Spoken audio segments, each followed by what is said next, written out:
was in a speed racing accident and I crashed. And my girlfriend's sister died.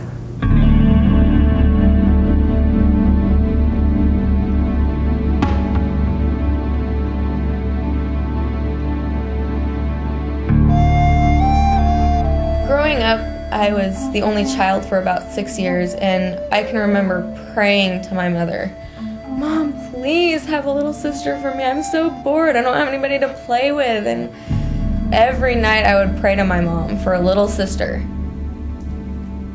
And then finally, she came. And it was like the happiest moment of my life. It was just like a little baby sister to take care of and help wash and clean and watch over. Growing up, I can remember us always getting into our arguments and her wanting to get into my stuff, and I'd get upset. "Crystal, just, jeez." Or I'd tell my mom, "Mom, get Crystal out of here. She's bothering me and my friends and everything." But then I've noticed in the past year, I've started to grow closer to her.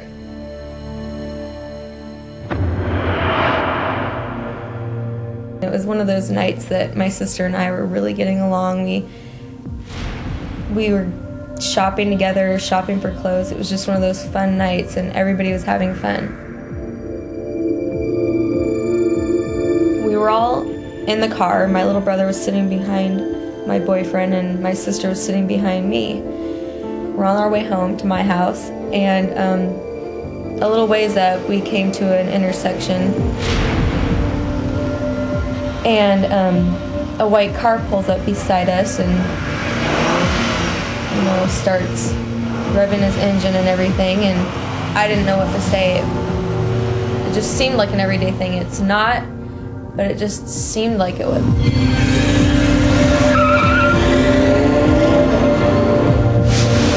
I don't remember saying this, but my little brother had told me that I had seen the truck pull out in front of us, and I yelled at him. And it was too late. We were way too close. He tried to slam on his brakes and swerve out of the way.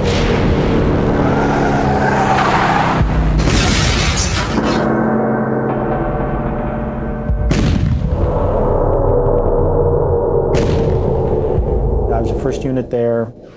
Found a Ford Mustang that had run off the road, gone through a couple of trees, and ended up in the grassy area in front of one of the local businesses. The driver, when I got there, was noticeably upset. He was outside the car already. When I ran up on the scene, I said, "You know, who was driving this car?" He said he was. He was dazed, very upset, as you can imagine. There were still 3 kids inside the back seat of the Ford. The back of the car was basically obliterated.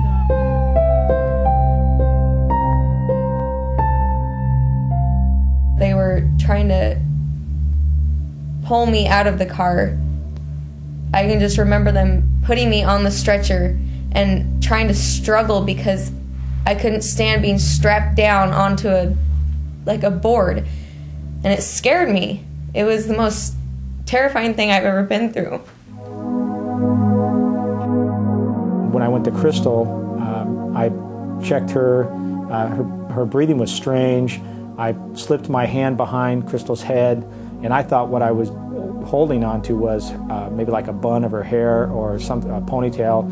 It turned out, of course, the back of her head had a lot of trauma to it, and she basically, that I was holding her brains in her head. We got a phone call, and it was my dad. My dad said, "Your kids were in an accident, and you need to come home because Crystal needs you."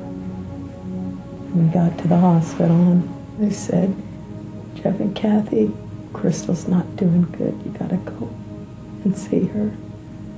And we went in and saw AJ, and he kept asking, how's Crystal doing? And we said, "Not very well."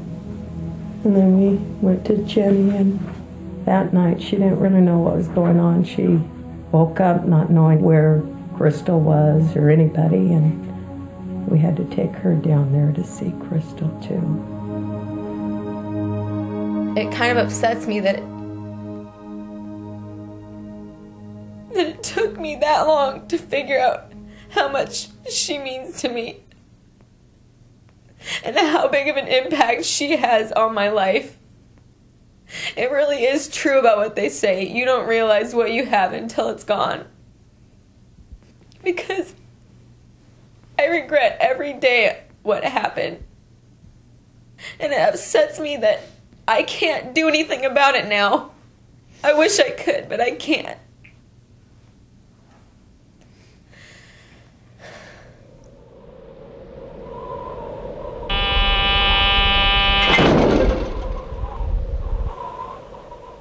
Their attorneys always come to me and tell me, gosh, this is such a great kid or a great person, and they didn't mean to do it, and sending them to prison isn't going to do any good, and they're so sorry and they're so devastated.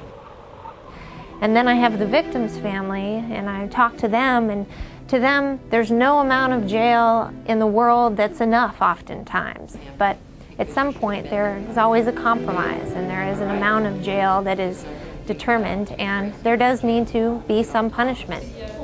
It's often easy for people who know that they're sorry to think, gosh, well, I didn't mean to do it, you know, please don't punish me. And unfortunately, that can't happen. And you know, as I said, these are very difficult cases, and everyone seems to lose in the end. There is a real problem, and this problem are with people who do not think before they act. They begin to believe that a car is some kind of a symbol of power, fun, entertainment, or something like that. And if you were unfortunate enough to injure another person, even if it was someone in your vehicle, or you kill somebody, I don't care if you're 16, 17, 18, or 35, you're going to end up in jail for a long time.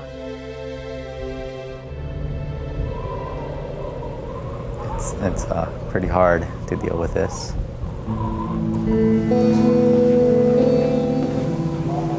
It's my first time in prison. I've never thought I would be here.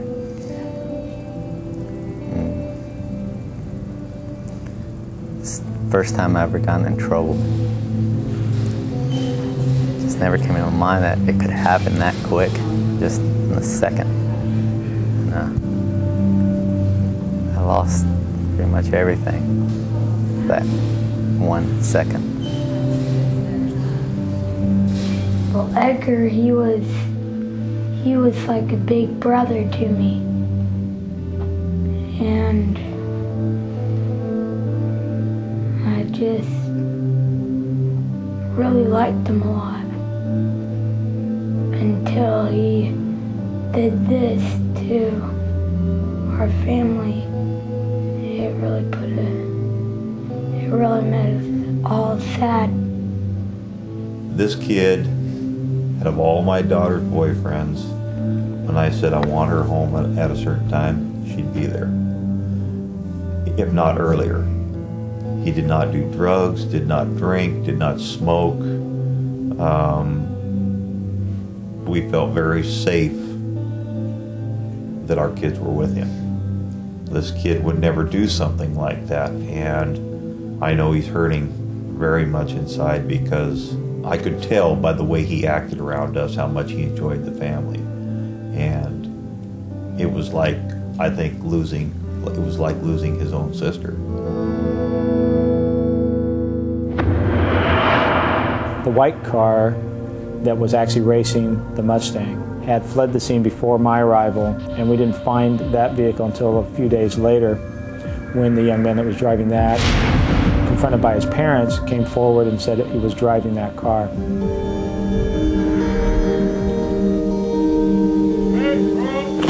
Right now I'm in the Oregon Summit program of the Oregon Department of Corrections. It's a really good program.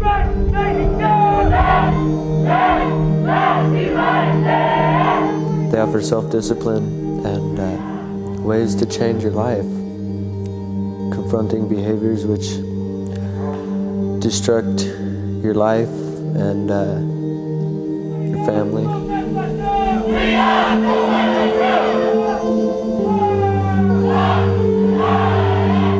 You're up at 5:30 in the morning and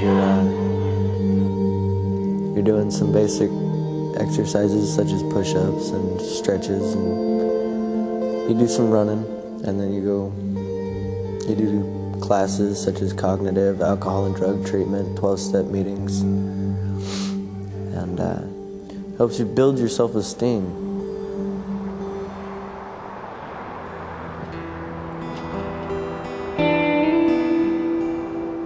I just want to ask you this. Is it worth it? And that's the question that only you can answer. Because if you don't answer that question right, you're going to be seeing me. There will be no choice. I'll be putting you in the penitentiary. That's not the worst part of it. You're going to carry with you for the rest of your life that feeling inside that you can't get rid of what you've done to another human being. Never take your life for granted. Don't ever think that you don't have a say in what happens with your life. If you know and if you have the feeling that something bad could happen, tell them to stop or tell them to drop you off and get out of the car. Because your life is too precious to risk over something stupid like racing.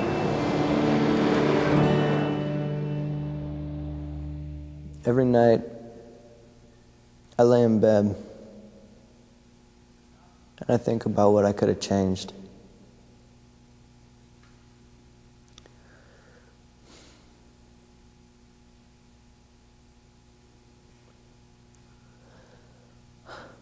I could have